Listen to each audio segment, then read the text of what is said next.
Fala galera, tudo bem com vocês? Estamos aqui ativadíssima, né, no modo turbo ativado, onde nós vamos agora estudar o tratamento medicamentoso, as medicações usadas para a hipertensão, tá? No âmbito da Sociedade Brasileira de Cardiologia, nós vamos destrinchar todas elas, tá certo? Mas a gente sabe aí quais são as medicações que estão no RENAME, vinculadas aí ao SUS, né? E nem todas essas que estão aqui na diretriz vão estar fazendo parte aí do nosso programa, tá certo, gente? Então vamos aqui focar naquelas que caem mais em prova, né? Mostrando também algumas questões desse assunto. Então, o tratamento medicamentoso para o paciente hipertenso, é importante destacar que a maioria dos pacientes hipertensos necessita de medicamento, aqui somado ao nosso MEV, que é mudança de estilo de vida, tá? E ele traz aqui para mim os 5 principais grupos de classe de medicamentos antihipertensivos. Quais são eles? Eu tenho o diurético, que é o que mais cai em prova também, tá? E a gente vai usar a sigla DIU aqui para ele. Bloqueadores dos canais de cálcio, tá? Como o lodipino, por exemplo. O diurético a gente tem 3 grupos, né? Tiazídico, que é hidroclorotiazida, tem espirolactona, que é poupador de potássio, e tem diuréticos de alça de N, que é a furosemida, o nosso conhecido Lasix. Inibidores da enzima conversora de angiotensina, onde eu tenho enalapril, captopril, ramipril, né? Atuando aí no sistema renina, angiotensina, aldosterona. Bloqueadores dos receptores de angiotensina 2, aqui do BRA, que é o losartana, candesartana, são produtos aí que também vão atuar no sistema renina, angiotensina, aldosterona, e beta-bloqueadores, tá? Então aqui eles não colocaram como principais as classes, por exemplo, relacionadas com os efeitos inibitórios do sistema nervoso, né? Aqui o alfa bloqueador, o de efeito de ação central. Então a gente vai trabalhar todos eles, mas eles colocaram esses 5 que são os principais, tá certo? Ok. Então quais são as características desejáveis dentro de um medicamento antihipertensivo? Ele tem que diminuir não só a pressão, tá? Mas ele também tem que diminuir aqui a mortalidade cardiovascular, tá? E é um dos medicamentos, por exemplo, que atuam pra gente aí, que foi o alisquireno, que é o inibidor de renina, que atua no sistema renina, angiotensina, aldosterona. Ele não mostrou o impacto na mortalidade cardiovascular e por isso que ficou benefício, malefício. Acabou que ele não é muito usado por conta desse aspecto, tá bom? Porque ele tem que diminuir a mortalidade também cardiovascular. Ser eficaz por via oral, é claro, porque é um medicamento que a gente vai usar de uso contínuo aí. Ser bem tolerado, preferencialmente em dose única diária. Poder ser usado em associação. Utilizar por um período mínimo de 4 semanas antes de modificações, porque tem que esperar o nível sérico, né? Tem que esperar o ajuste aí dessa medicação, porque senão passou uma semana, mudo para outro, não deu nem tempo do medicamento fazer aí as mudanças necessárias no corpo. E aqui a Sociedade Brasileira recomendou uma coisa que é bem interessante para a gente: não utilizar medicamentos manipulados. Então eu não vou lá mandar manipular o inibidor da enzima conversora, né? Pois não são submetidos a controle de farmacocinética e farmacovigilância, tá? Isso aqui pode cair em prova, gente. É bem importante atentar para esse detalhe. Quando eu vi isso aqui, eu falei, se eu fosse examinador, eu pegaria isso aqui. Então, prestem atenção nesse detalhe. A monoterapia é aqui usada em pacientes com hipertensão inicial, tá? E que inclui apenas um fármaco. Então, a monoterapia pode ser uma estratégia antihipertensiva inicial para pacientes com hipertensão estágio 1, com risco cardiovascular baixo. Então, estágio 1, risco cardiovascular baixo. E, no caso do paciente pré-hipertenso, né, que é aquele que tem a PA de 130, 139 e 85, 89 de diastólica, com risco cardiovascular alto também, mesmo pré-hipertenso, nesse caso a gente já entraria com a medicação, tá? Ou indivíduos aqui idosos ou frágeis, que aí também precisa ir com calma, devagar, porque esses indivíduos, se eu caio bastante a pressão deles, eles podem ter queda, né? Hipotensão ortostática, queda. Então são grupos aí que eu preciso trabalhar com muita cautela o uso de antihipertensivo, inclusive reduzir a dose comparada à dose do adulto na metade aí no idoso, tá bom?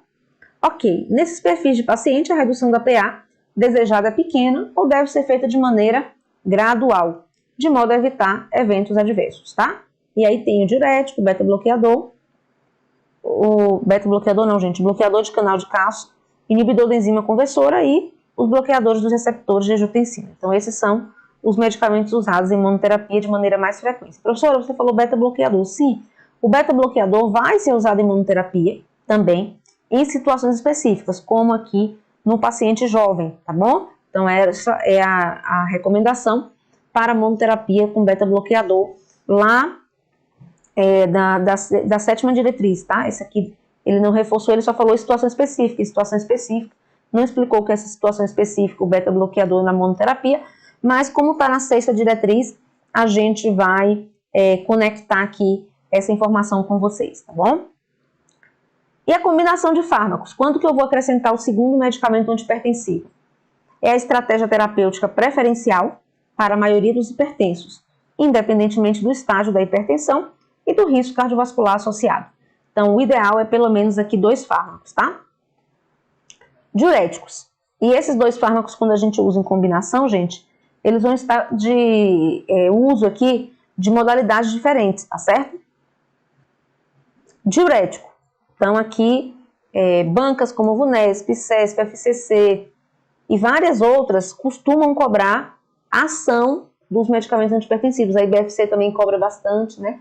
A gente está gravando de maneira geral aqui o tema, mas esse tema de tratamento medicamentoso cai em todas essas bancas praticamente. Então, a gente precisa ficar muito atento nesse bloco, tá bom? Então, o mecanismo de ação dos diuréticos é um efeito natriurético, que é aumentar a produção de urina, tá?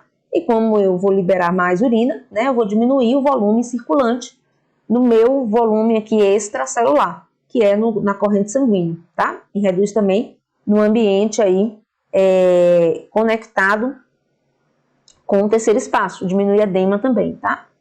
E redução da resistência vascular periférica. Os diuréticos reduzem a pressão e diminuem a morbidade e mortalidade cardiovascular. Lembra que a gente disse que tinha que ter também uma diminuição da mortalidade? Então, aqui esse de fato tem, tá? Preferências por diuréticos aqui, tiazídicos, hidroclorotiazida ou similares, clortalidona e indapamina. Qual o mais utilizado? Hidroclorotiazida, certo? O diurético de alça, gente, a furosemida, ele não é usado como antihipertensivo de maneira aí rotineira, tá? Essa medicação, ela é muito mais potente, né, em relação ao efeito diurético dela. E ela tem aqui o uso mais para paciente com problema renal, insuficiência cardíaca, né? Então aqui a Sociedade Brasileira, ela chama a nossa atenção para isso. Então ela vai ser usada para condições de retenção de sódio e água, como insuficiência renal, creatinina maior que 2 ou taxa de filtração glomerular menor que 30, menor ou igual, e situações de edema, como na insuficiência cardíaca e na síndrome nefrítica, tá? Então essas situações são as particularidades da indicação da furosemida, tá?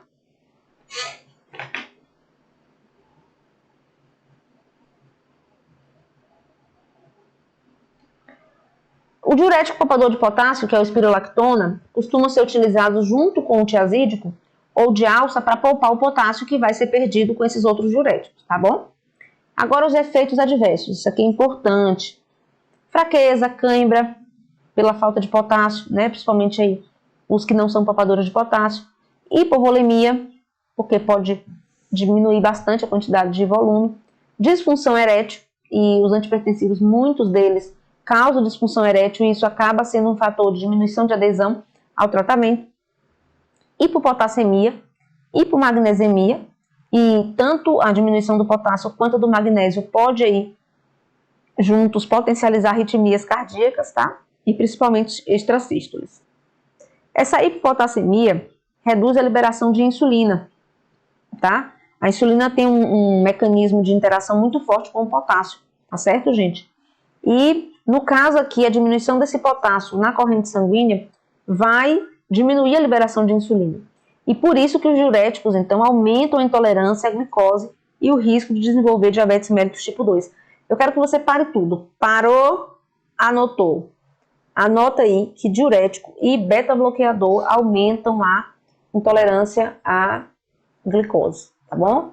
Então, potencializam aqui o diabetes mellitus, diurético e beta-bloqueador. Parou, anotou, tá? A hora que eu falar isso aí, inventei agora, você vai registrar o que eu estou falando, porque são coisas que já apareceram em prova. Eu estou falando aqui porque eu já conheço as questões, já sei o que cai em prova, tá? Eu não intercalei tantas questões aqui na nossa aula, porque a diretriz ela é extensa, e aí a gente iria ficar muito tempo, né, conversando sobre ela, mas a gente botou algumas, tá? E nessa parte de medicamentos a gente tem aqui algumas delas, beleza? Então, cuidado, anota isso aí. O aumento do ácido úrico é um efeito quase universal dos diuréticos. Então, olha a coisa importante, gente, aumento também do ácido úrico, certo? Podendo precipitar crises de gota nos pacientes que têm predisposição. Então, o que eu vou anotar dos diuréticos? Primeiro que eu tenho 3, né, os grupos, né, o tiazídico, o de alça e o poupador de potássio. Vou anotar que a furosemida vai ser exclusivo nesses casos aqui. Vou anotar a ação dele em reduzir o volume extracelular. Vou anotar que o diurético tem conexão com potencializar aqui a diabetes, tá certo? E também precipitar crise de gota. Isso tudo aqui é importante, tá bom? Vamos fazer uma questãozinha aqui para ativar o turbo sobre o diurético da VUNESP, 2015. Assinar a alternativa correta sobre diuréticos. Letra A. Como antipertensivos, são preferidos os diuréticos de alça, porque já previne a insuficiência renal e a insuficiência cardíaca quando se verificar a retenção de líquidos. Errado. Eu vou usar a furosemida em que condição, gente? Já na instituição, na insuficiência renal, na insuficiência cardíaca, na síndrome nefrítica, mas não vou usar aqui como antipertensivo aqui, ok? De forma, vou usar para diminuir a pressão a furosemida. Não, não é essa aqui a finalidade, tá? Então, a furosemida tem as suas indicações precisas aí.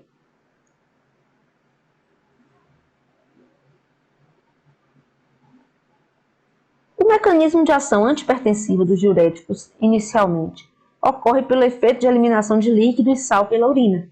Após 4 a 6 semanas, ocorre redução da resistência dos vasos sanguíneos. O que ele cobrou aqui, gente? O mecanismo de ação do diurético, tá? Então, ele vai ter uma eliminação de líquido e sal pela urina, o que vai potencializar o efeito de aumentar a produção de urina. E depois de 4 a 6 semanas, a gente vai ter uma redução da resistência dos vasos sanguíneos. De fato, é o nosso gabarito aqui, tá? Então, olha a importância desse slide aqui sobre os diuréticos, né? Efeito natriurético, diminuição de volume, né? E também na redução da resistência vascular periférica. Tá vendo como cai, gente? E é por isso que eu digo assim, ó, anota, estuda, né? Porque não dá para ficar só no básicozinho aí não, tá bom? Vamos lá para a letra C. São substâncias que aumentam a velocidade de formação da urina sem aumentar a excreção de eletrólitos, especialmente íons de sódio e cloreto, e diminuem o volume dos fluidos corporais e são usados no tratamento de condições edematosas. Sim, são usados na edema, sim. Nem todos os edemas, né? O edema aí de cunho é relacionado com o sistema. Foi um edema na perna lá, isolado, não tem uma relação, né? Vai ter que agir no problema da base lá. Mas um edema de ascite aqui por insuficiência cardíaca, por insuficiência renal, né? Aí a gente usa o diurético sim. Agora, gente, além de liberar água, a gente vai liberar eletrólitos também, tá? É por isso que a gente tem que ter o cuidado em monitorar esses eletrólitos do paciente que usa diurético, porque ele diz que não aumenta sem aqui aumentar a excreção de eletrólitos, tá errado. D. Diurético de alça ascendente de N são os mais potentes. Atuam na alça ascendente espessa, resultando em decréscimo da excreção de sódio e cloro. E isso diminui a reabsorção de água do túbulo coletor, aumentando a sua eliminação. Quando eu falo aqui de furosemida, quando eu falo de diurético de alça, ele é da alça não ascendente, mas descendente, tá?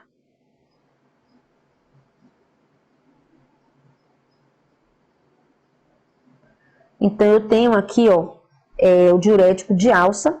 E o que eu falo aqui, gente, sobre essa alça, né? Eu tenho o meu glomérulo, que é onde tem os capilares sanguíneos, tá?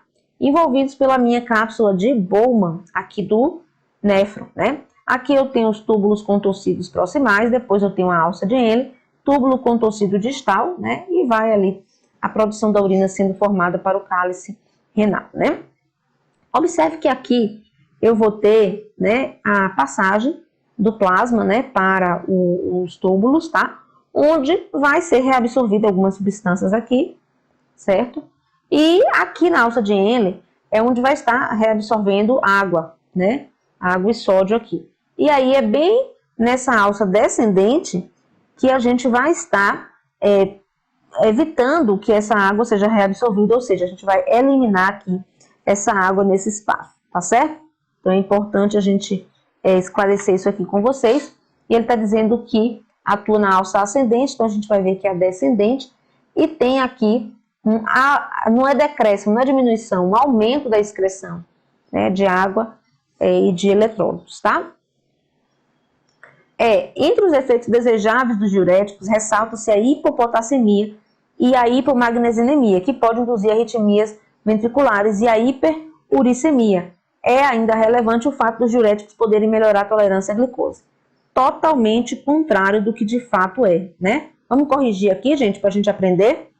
É um efeito indesejável do diurético ter arritmia, né? Causadas por hipopotassemia e hipomagnesemia, né? Então, se pode induzir arritmia, não é desejável, né? Vai ser indesejável, certo? Depois ele disse que a hiperuricemia seria um efeito desejado também, que é indesejável, né? Então, também é um efeito indesejável. E também ele disse que o diurético ajuda a melhorar a tolerância à glicose, né?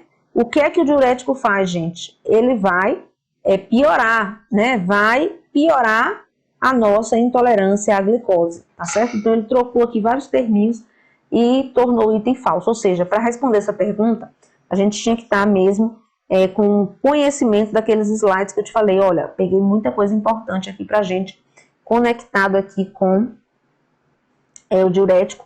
E, de fato, essa questão prova pra gente, né? Prova pra gente a importância de você estar atento a isso, tá bom? Quem gostou da questão, avisa pra mim aí no fórum de dúvidas, tá bom? Vamos agora para o próximo antipertensivo, que são aqui os bloqueadores dos canais de cálcio. Mecanismo de ação.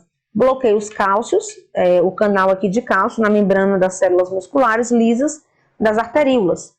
Então, isso vai gerar o que, gente? Quando eu faço a diminuição do cálcio, diminuo a contratilidade das arteríolas. Então, eu faço uma vasodilatação, tá bom? Então, reduz a disponibilidade de cálcio no interior das células, dificultando a contração muscular e, consequentemente, eu vou diminuir a resistência vascular periférica, fazendo aqui a minha vasodilatação. No grupo dos nossos bloqueadores de canais de cálcio, eu tenho dois grupos, tá? São nomes ruins de falar, tá certo? Então, vamos fazer um trava-língua aqui. Dihidropiridínicos, tá? É um grupo. E não dihidropiridínicos é o outro grupo dos bloqueadores dos canais de cálcio. E a gente divide esses dois porque são efeitos diferentes, tá bom? Ações diferentes. No grupo dos dihidropiridínicos, eu tenho o amlodipino e tenho o nifedipino, tá? Que é vasodilatador, predominantemente com mínima interferência na frequência cardíaca e na função sistólica. E são os mais usados, esses dihidropiridínicos aqui, o amlodipino e o nifedipino. Os não dihidropiridínicos, eu tenho aqui a divisão, a subdivisão deles, tá?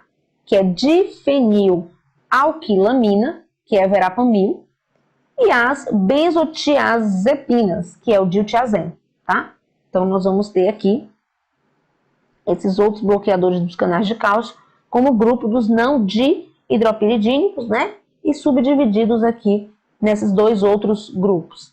Tem menos efeito vasodilatador e age na musculatura e no sistema de condução cardíaca. Por isso, eles vão atuar também na frequência cardíaca. Exercem um efeito antiarrítmico, esses aqui, e podem deprimir a função sistólica, principalmente nos pacientes que já tenham disfunção miocárdica, devendo ser evitados nesse tipo de paciente aqui com alterações cardíacas, tá bom? Quais são os efeitos adversos dos bloqueadores dos canais de cálcio? Um que sempre cai em prova e que acontece com mais frequência é o edema maleolar, tá? Por conta dessa vasodilatação. E mais arterial que venoso. Com transudação capilar. O que é isso? O vaso está aqui, né? e aí eu tenho uma vasodilatação que distancia as células do vaso, e quando eu distancio as células do vaso, eu torno aqui ele mais permeável à saída do plasma, tá? Então eu vou ter aqui essa transsudação, saída do plasma, e gerando esse edema importante aí no espaço do maléolo. Eu posso ter também cefaleia latejante, com bloqueadores de canais de cálcio, tonturas, rubor facial, é mais comum com os bloqueadores dos canais de cálcio de hidropiridínicos, de ação rápida, como aqui o olodipino e o nifedipino, e a hipercromia do terço distal das pernas, que é dermatite ocre, e a hipertrofia gengival, são alguns efeitos também adversos dos bloqueadores dos canais de cálcio, tá? Vamos para os inibidores da enzima conversora de angiotensina, né? Então aqui a gente vai falar do sistema renina-angiotensina-aldosterona, porque nesse sistema é onde atua a maioria dos nossos antipertensivos. Eu botei aquele esqueminha que vocês já conhecem, que me assiste aqui há mais tempo.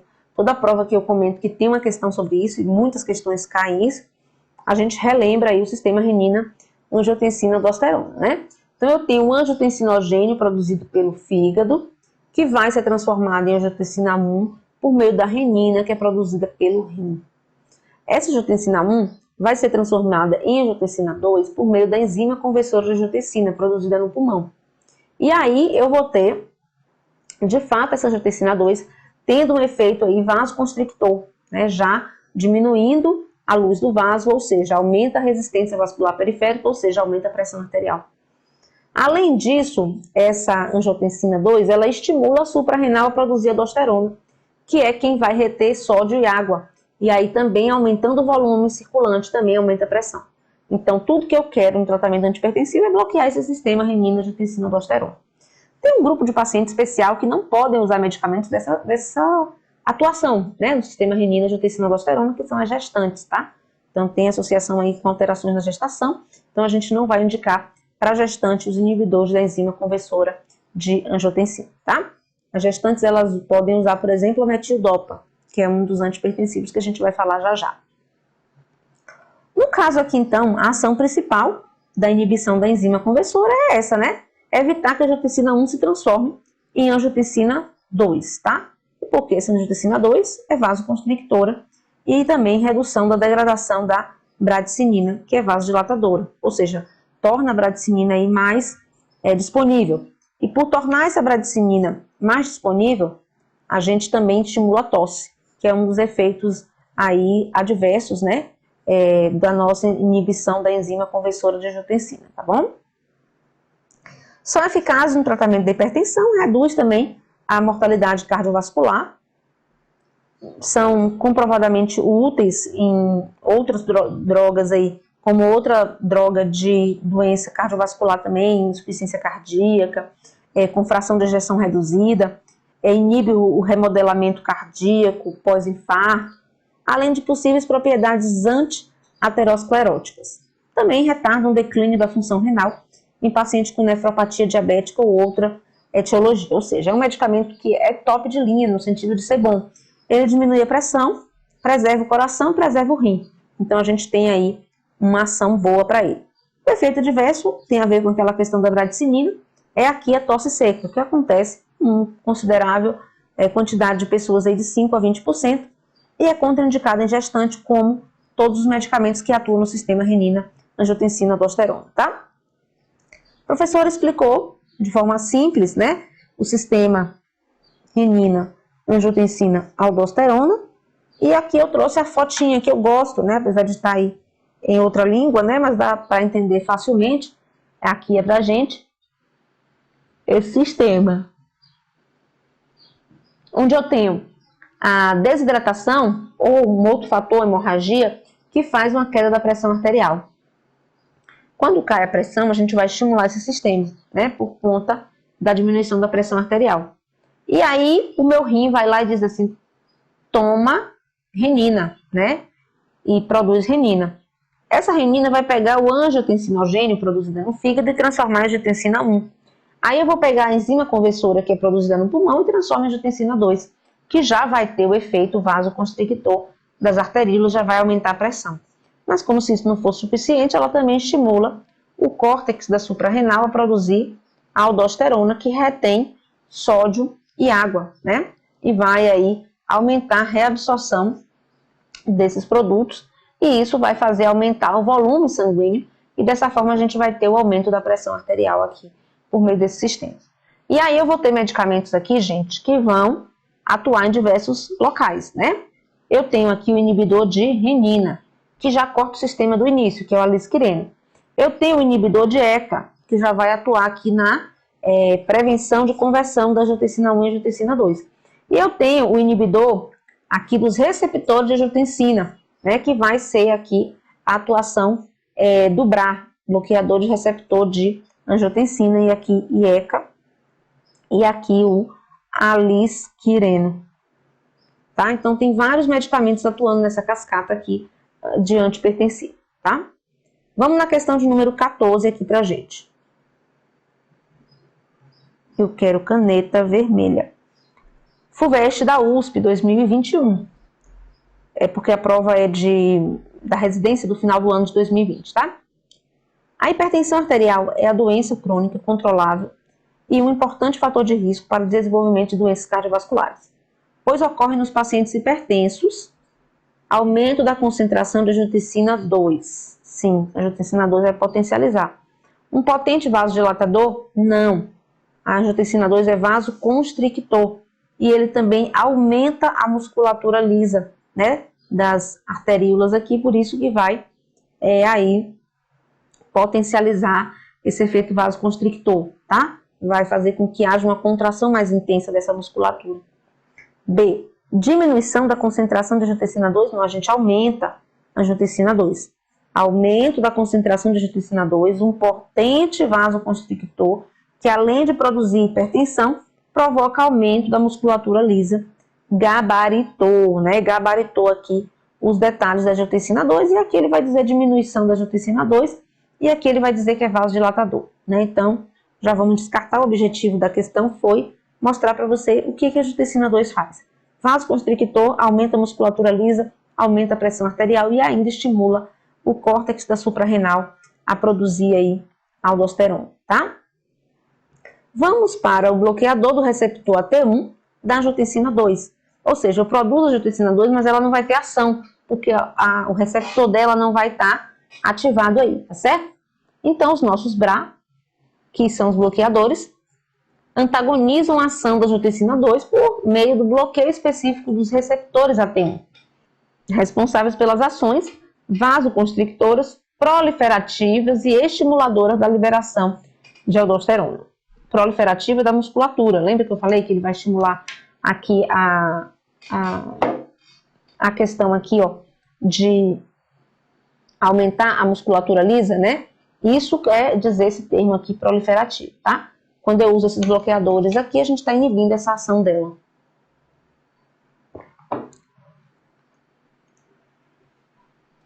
Proporcionam redução da morbimortalidade cardiovascular e renal, usado também na nefropatia diabética. Efeitos adversos pode gerar um exantema, mas raramente observado, ou seja, um medicamento que tem pouco efeito adverso, mas é contraindicado na gravidez, assim como todos os outros medicamentos aqui do sistema renina, angiotensina, aldosterona, tá? Caiu na prova do TRE da Bahia, do CESP de 2010, de técnico de enfermagem, tá? E aí eu gosto de falar que a prova foi de técnico de enfermagem, porque às vezes o técnico de enfermagem ele acha que não deve estudar fisiopatologia, que não deve aprofundar, e aí se engana, viu? Lê de engano, porque as provas de técnico de enfermagem estão cada vez mais aprofundadas, né? Um grande percentual de técnicos de enfermagem são formados em enfermagem e também estão concorrendo aos 2 cargos nos nossos concursos. Então, a gente precisa, sim, mergulhar no aprofundamento nos 2 cargos, tá bom, gente? Inclusive, quem é enfermeiro faz também as provas de técnico. Quem é técnico também faz as provas de enfermeiro, para que você possa aí aprofundar o seu conhecimento junto aí, tá certo? Com mais opções de questões. A angiotensina 1 estimula a suprarrenal a produzir hormônio aldosterona, que desempenha importante papel na reabsorção de sódio e água no nível dos túbulos distais. Então, observe que quem vai estimular a produção do hormônio aldosterona é a angiotensina 2 e não a 1. Olha que pegadinha do mal, né? Pegadinha assim que talvez muita gente tenha caído aí, tá certo? Então, quem estimula a aldosterona, a produção da suprarrenal, é a angiotensina 2 e não a 1. Por isso a questão 15 está errada. Questão 16. Sobre o sistema angiotensina-aldosterona, leia as seguintes afirmativas e depois responda. Em decorrência da queda da pressão arterial, o rim secreta a enzima renina, que quebra o angiotensinogênio transformando em angiotensina 1. Muito legal, né? Escrevendo aqui o detalhe na prova da Prefeitura de Campinas de 2010, a IBFC. Ao mesmo tempo, a renina estimula a medula óssea para a produção de células sanguíneas. O que é que tem a ver aqui, gente? Nada a ver, né? Nada a ver. A renina, ela vai aqui transformar a angiotensinogênio em angiotensina 1. Quem estimula a medula óssea a produzir células vermelhas, né? Células sanguíneas, é a EPO, eritropoietina, né? Produzida pelo rim. Ele quis dar uma confundida aqui na gente, por isso esse item está falso, tá? Na circulação pulmonar, a angiotensina 1 entra em contato com as enzimas conversoras que encontram no endotélio desses vasos, transformando-se em angiotensina 2. De fato, né? Eu tenho a enzima conversora que transforma a angiotensina 1 em angiotensina 2. Certinho aqui a letra, o item 3, tá? Item 4. A angiotensina 2 é um potente vasoconstrictor, sim. Que promove a elevação da pressão arterial, sim. Por ser vasoconstrictor, aumenta a pressão. Por enquanto eu tenho a 2 falsa, né? Então aqui, ó, 1, 3 e 4 já estão verdadeiras pra gente, tá? E a gente já gabarita. Mas vamos ver o que está errado aqui no item 5, né? Nas glândulas suprarrenais, a angiotensina 2 estimula a produção de hormônio antidiurético. Esse hormônio promove a reabsorção de sódio e água, aumentando a volemia e, por consequência, a pressão arterial. Galerinha, aqui errou o nome do hormônio, né? O hormônio aqui é a aldosterona, tá? É a aldosterona, tá? O antidiurético, ele vai ser produzido no hipotálamo, estimula, vai ser armazenado na hipófise posterior e vai agir lá nos túbulos renais, fazendo uma concentração da nossa diurese, né? Então não tem nada a ver aqui, né, com a angiotensina, tá bom? Então por isso está bem falso aqui. Ele quis confundir o ADH com a aldosterona, que são coisas diferentes aqui, tá bom? Pra gente. Beleza? Letra A, o gabarito. Vamos agora ver os inibidores diretos da renina. Observe que esse medicamento não está lá entre os principais, né? Ele tem aí uma análise de risco-benefício ainda em avaliação, não tão benéfico, então aqui acaba que a gente tem aí umas ressalvas quanto a ele, tá? Alisquireno, ação, promove a inibição direta da renina, né? De forma aí bem precoce, o sistema renina-angiotensina-aldosterona vai ser interrompido, com consequente diminuição da angiotensina 2. Efeito adverso, rush cutâneo, diarreia, principalmente em doses mais altas, aumento da CPK e tosse são os eventos mais frequentes, porém, em geral, com incidência inferior a 1%. Seu uso também é contraindicado na gravidez. Outro medicamento, beta-bloqueador. A ação dele é aqui diminuir o débito cardíaco e a secreção da renina com a readaptação dos baroreceptores e diminuição das catecolaminas nas sinapses nervosas. Então, eu vou diminuir a ação aqui simpática, né? A ação aqui da adrenalina, tá? E isso vai diminuir a frequência cardíaca aqui pra gente, tá? Eu tenho aqui beta-bloqueador em 3 grupos, tá? Eu tenho aqueles que são chamados de não seletivos, tenho cardioseletivo e tenho o de ação vasodilatadora, que são os mais novos, tá? Então, não seletivo são os mais antigos. Ele bloqueia tanto o receptor adrenérgico beta-1, encontrado no miocárdio, quanto o beta-2 encontrado no músculo liso, nos pulmões, nos vasos sanguíneos e em outros órgãos. Então, aqui o exemplo do não seletivo é o propranolol. O cardioseletivo, ele bloqueia preferencialmente os receptores beta-1 adrenérgico, que é o atenolol e o metoprolol. E o de ação vasodilatadora manifesta-se por antagonismo ao receptor alfa-1 periférico, que é o carvedilol, e por produção de óxido nítrico, que é o nebivolol, tá? Que são os mais novos, né? Aí selecionados. O propranolol, ele mostra-se útil em pacientes com tremor essencial, prolapso de válvula mitral, síndromes hipercinéticas, hipertiroidismo e síndrome do pânico, cefaleia de origem vascular e hipertensão portal. Então aí, quando tem hipertensão conectada com esses outros problemas, a gente pode usar aqui o propranolol. Efeito adverso, tem o broncoespasmo, que vai acontecer com esses mais antigos, os mais novos já não têm essa ação. Bradicardia, né, o efeito dele esperado é diminuir a frequência cardíaca, inclusive eles são utilizados os beta-bloqueadores como indicação aí para o tratamento da dissecção aguda de aorta, né, que é rasgando as camadas internas da artéria aorta. Então a gente quer que o coração bata devagar, né, e com a pressão menor e com a frequência menor. Então a gente usa o beta-bloqueador para tratar a dissecção aguda de aorta aí, inicialmente antes do procedimento cirúrgico, tá? Então eu tenho broncoespasmo, bradicardia, distúrbio de condução atrioventricular, vasoconstricção periférica, insônia, pesadelo, depressão, astenia e disfunção sexual. Os beta-bloqueadores também aumentam a glicose, tá bom? Também tem aí uma intolerância à glicose. Contraindicação, paciente com asma, principalmente esses medicamentos mais antigos, né? O beta-bloqueador mais antigo, que também vai atuar na musculatura lisa aqui. Doença pulmonar obstrutiva crônica e bloqueio atrioventricular de 2º e 3º grau. Podem acarretar intolerância à glicose, para a nota. Tolerância à glicose, tá? Induzir o aparecimento de novos casos de diabetes, tá? Então, estimula aqui a questão do diabetes. Hipertrigliceridemia, com elevação do colesterol LDL e redução do colesterol bom, que é o HDL, tá? Então, beta-bloqueador, esses aqui os mais antigos, tá bom, gente? Quando a gente vem para os mais novos, a gente tem até uma diminuição desse efeito aí, da questão do colesterol. Então, é importante a gente destacar que esses efeitos são os beta-bloqueadores mais antigos, tá bom? Das primeiras gerações. Então, o beta-bloqueador de 3ª geração, que tem aqueles grupos ali que a gente chama de ação vasodilatadora, né? Que é o carvedilol e o nebivolol, né? Bivolol, eles vão ter impacto neutro ou até pode melhorar o metabolismo da glicose do lipídio, possivelmente por esse efeito vasodilatador com diminuição da resistência à insulina e melhora da captação de glicose pelos tecidos periféricos, tá?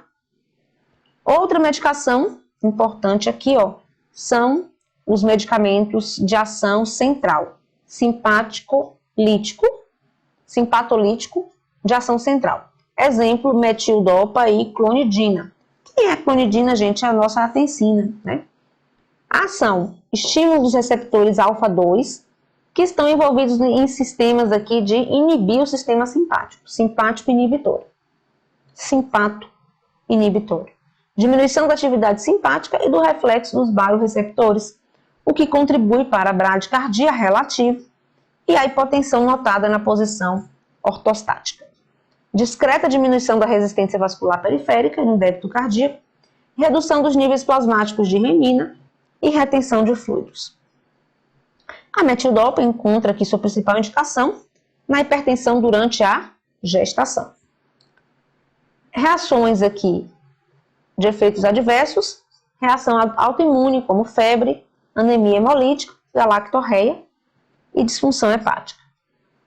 A clonidina apresenta risco de efeito rebote com a descontinuação, se for assim tirado de uma vez, né? Com sonolência, sedação, boca seca, fadiga, hipotensão postural e disfunção erétil pode aqui ser acarretado pela clonidina, que é a nossa atensina. Alfa-bloqueadores não são usados como antihipertensivo, tá? Apesar de diminuir um pouco a pressão, eles têm a indicação mais associada à urologia, aspecto que eles também desenvolvem aí, né? Uma questão conectada com o sistema urinário.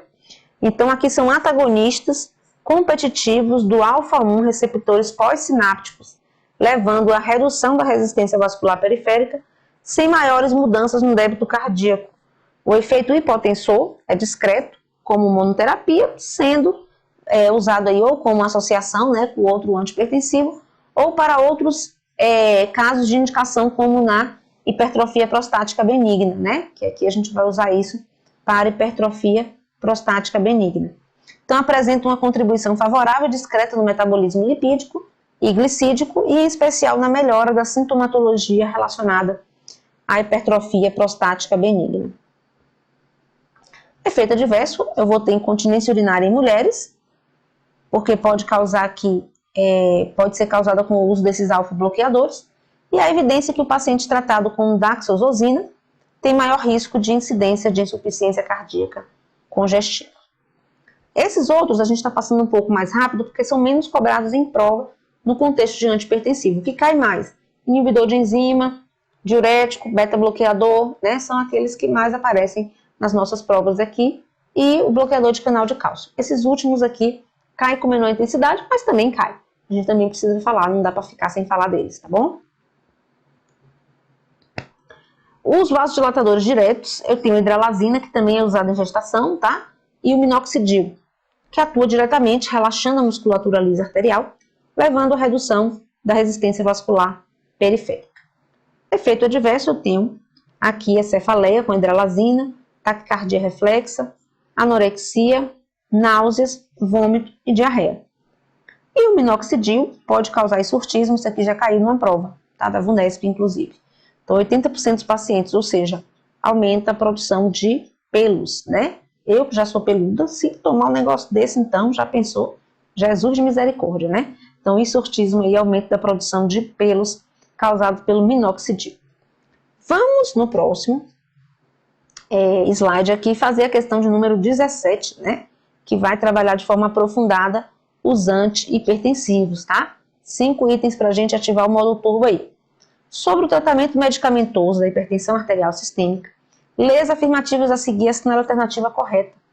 Os diuréticos são pelo menos tão eficazes quanto outras opções antihipertensiva para prevenir eventos cardiovasculares em ampla gama de condições, como gravidade de hipertensão, idade, gênero, raça e presença de comorbidades, eventos clínicos prévios e diabetes mellitus. O diurético, ele vai atuar bem, né, nas ações antihipertensivas, tá? Ele vai ter aqui uma redução das doenças cardiovasculares, um impacto na mortalidade cardiovascular, tá certo? E aí ele está comparando esse diurético com ações relacionadas a outros itens que vão, quando atuados também juntos, diminuir a pressão, como hipertensão, idade, gênero, raça. Claro que aqui tem vários que a gente não pode mudar, né? E comorbidades, como o diabetes mellitus, tá? Uma questão certa, o diurético, de fato, é uma medicação antihipertensiva que atua na prevenção de eventos cardiovasculares, como aqui na questão da hipertensão. Agora, tem um detalhe, o diurético em si, gente, ele altera e piora o diabetes, tá? Não é o diabetes que vai ter essa questão aí de diminuir a diabetes, né? Ele vai comparar esse diurético. Quando eu vi a primeira vez essa questão, eu até falei, não, faria um recurso, porque como que o diurético está atuando na prevenção de comorbidades como diabetes, se ele, na verdade, aumenta o poder de gerar diabetes na pessoa, né? Mas, na verdade, o que ele quis aqui, depois eu entendi melhor, é que são pelo menos tão eficazes quanto, então ele está comparando que a ação diurética é tão boa quanto quando eu tenho controle da hipertensão, quando eu tenho pessoas mais novas, quando eu tenho aqui a questão do gênero, né, no caso de idades mais novas feminino, raça, no caso a branca, e a falta aqui do diabetes. Então eu entendi assim, uma comparação do uso do diabético ser tão bom quanto aqui esses outros itens aqui controlados, né? Indica-se o uso de beta-bloqueador como droga de primeira linha no tratamento de hipertensão? Não. Ele vai entrar como primeira linha e como monoterapia em pacientes específicos, que seriam os pacientes jovens com hipertensão, tá bom? Mas não é de regra, né? Entraria como exceção. A regra é que eles não são usados como primeira linha de tratamento, tá bom? Com a redução de 5 milímetros na pressão diastólica ou 10 na pressão sistólica, a redução aproximada de 25% no risco de desenvolver cardiopatia isquêmica e de 40% no risco de apresentar AVC. Olha, eu numa prova dessa, gente, colocaria assim, como assim? Não sei, né? Não sei se esse percentual é esse mesmo. E deixaria essa questão para o vamos ver na hora das opções, tá bom? Vamos para o outro item. Antes de substituir o antipertensivo que se mostra ineficaz, deve-se garantir o uso de doses adequadas. Claro, se eu não tiver uma dose adequada de antipertensivo, eu não vou ter um efeito desejado. Então, assim, vou substituir, já passou 4 semanas, peraí, tem como aumentar um pouco a dose para ver se tem um resultado com ele, né? Então, isso é importante, está verdadeiro. E aí vem o 5. A ocorrência de efeito adverso significativo ou continuada em ineficácia não indica a necessidade de substituição do medicamento e sim o uso de doses mais altas. Como assim, né? Se eu tenho efeito adverso acontecendo de forma significativa, é uma situação de que eu não vou aumentar a dose, pelo contrário, eu vou trocar por outro antipertensivo. Então, de fato, o 5 está falso. Olha como dá certo, né? Vamos ver. O terceiro, eu não sei, né? Não sei como é que tá, porque esse percentual, né, de fato, eu não vou gravar. Então, vamos aqui saber que 1 e 4 está verdadeiro. Então, eu tenho 1 verdadeiro junto com o 4, né? 1 junto com o 4 está verdadeiro aqui. Só que eu tenho como falso o 2, já sabidamente, e o 5. Então, 2 e 5 estão falsos. E aí, eu já consigo descartar as opções e chegar no meu gabarito, que é a letra C. Opa, então o item 3 está verdadeiro, tá? De fato, o item 3 está verdadeiro. E aí a gente volta e anota lá no nosso caderno dos números, com a redução de 5 de diastólica e 10 de sistólica, eu reduzo 25% do risco de desenvolver cardiopatia isquêmica e 40% o risco de desenvolver um AVC, tá? Então, voltando aqui, verdadeiro esse item 3, tá bom? Vamos então aqui à questão de número 18. O edema agudo de pulmão é um quadro clínico de urgência, constituindo grande risco de morte para pacientes caso medidas terapêuticas não sejam imediatas, considerando as drogas usadas nesse caso, assinale a alternativa correta. Aqui dentro dessa questão tem alguns antipertensivos que eu achei importante a gente aqui conectar, tá bom? E por isso eu trouxe ela, né? O edema agudo de pulmão, ele pode ser uma complicação de uma emergência aqui hipertensiva, tá? Bem como de uma insuficiência cardíaca aguda aqui exacerbada, tá? Letra A, nitroprusiato de sódio, que é o nipride, oferece efeito inotrópico positivo maior que o cronotropismo positivo. Seu efeito vasodilatador é diretamente proporcional à sua dose.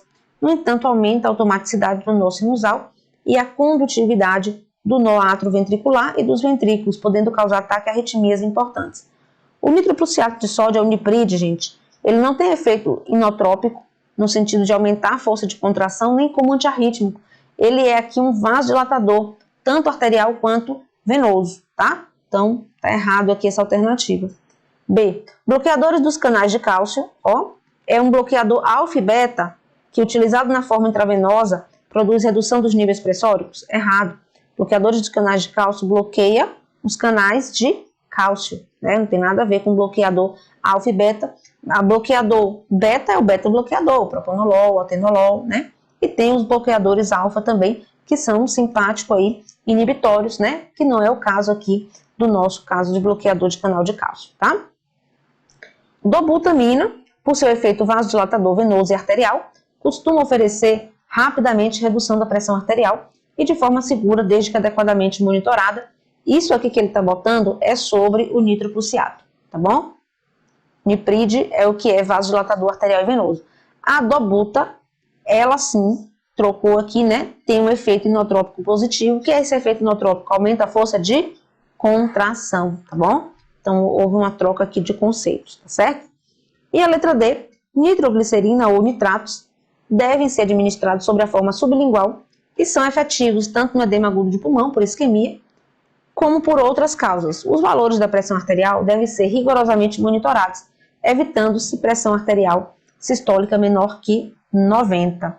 A nitroglicerina deve ser administrada preferencialmente pela via intravenosa, sim, é aqui o tridil, né, pela via endovenosa, e aqui nós temos os nitratos aqui, o isordil, que pode ser feito pela via sublingual. Aqui é o gabarito da nossa questão, beleza? Mensagens principais dos antipertensivos, para a gente finalizar aqui o capítulo de antipertensivos.